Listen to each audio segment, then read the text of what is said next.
Good morning. The committees on the Judiciary and Oversight and Government Reform will come to order, and without objection, the chair is authorized to declare recesses of the committee at any time. We welcome everyone to this morning's hearing on oversight of FBI and DOJ actions surrounding the 2016 election. Before we begin, without objection, the MOU that Mr. Gowdy and I entered into will govern these proceedings. The chair recognizes the gentleman from New York, the ranking member of the Judiciary Committee. Mr. Chairman, I want to express my appreciation to the staff for preparing all sorts of parliamentary objections, which we will not use. But I appreciate the chairman consulting with us on the MOU, and pursuant to our conversation, I do not object. Chair thanks the gentleman. And chair recognizes himself for the purpose of an opening statement. I wish this hearing were not necessary. Many children grow up wanting to become FBI agents, to catch bad guys and protect the American people.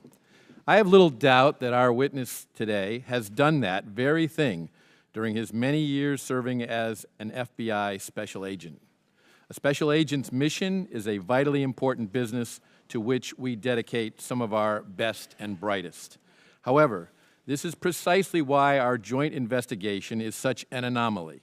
We want the FBI and the Department of Justice to be off the front pages and to return to doing what they are best at, battling crime, terrorism, and espionage, and protecting all of us from harm.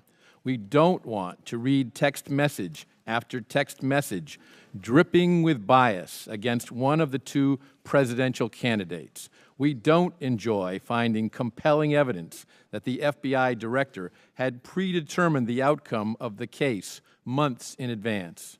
But that is, thus far, what we have found, and these are only small pieces of the larger puzzle. The more information we acquire, the more interviews we conduct, and the more sources we contact, the more we learn. It has unfortunately taken a great deal of effort to get our executive branch agencies to cooperate with our legitimate congressional oversight.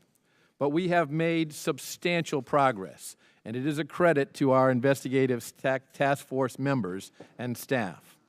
For all those in this room who continue to disparage our investigation as mere conspiracy theory, and for all those who have chosen to ignore serious irregularities and potential crimes that we have uncovered, I say this: imagine if you were under investigation and the investigator hated you, disparaged you in all manner of ways, and fraternized with another employee working on your case who also hated you, denigrated your supporters, and made crucial investigative decisions on how your case should be treated and eventually adjudicated. Would anyone sitting here today believe that this was an acceptable state of affairs, particularly at an agency whose motto is fidelity, bravery, and integrity? I think not. To my colleagues on the other side of the aisle, please replace President Trump's name with your own name in a small sample of things Mr. Strzok has said.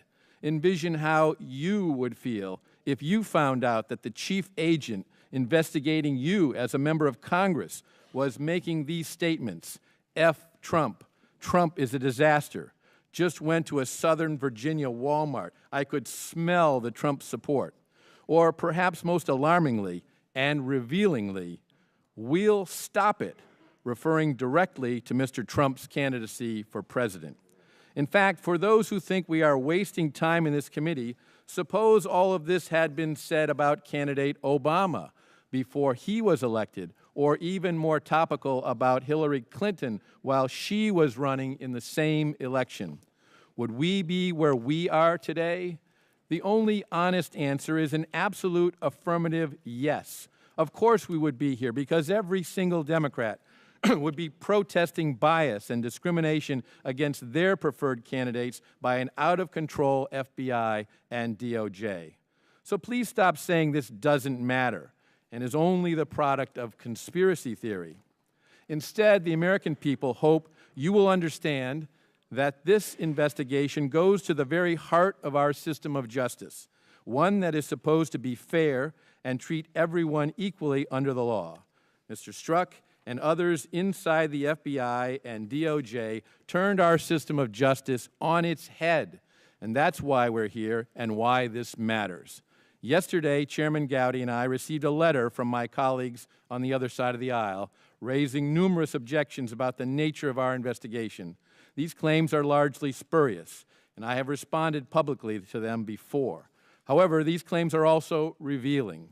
The final line of that letter states that our Democratic colleagues will, quote, undertake efforts to protect their rights, end quote. I implore my friends not to continue their efforts to undermine this investigation.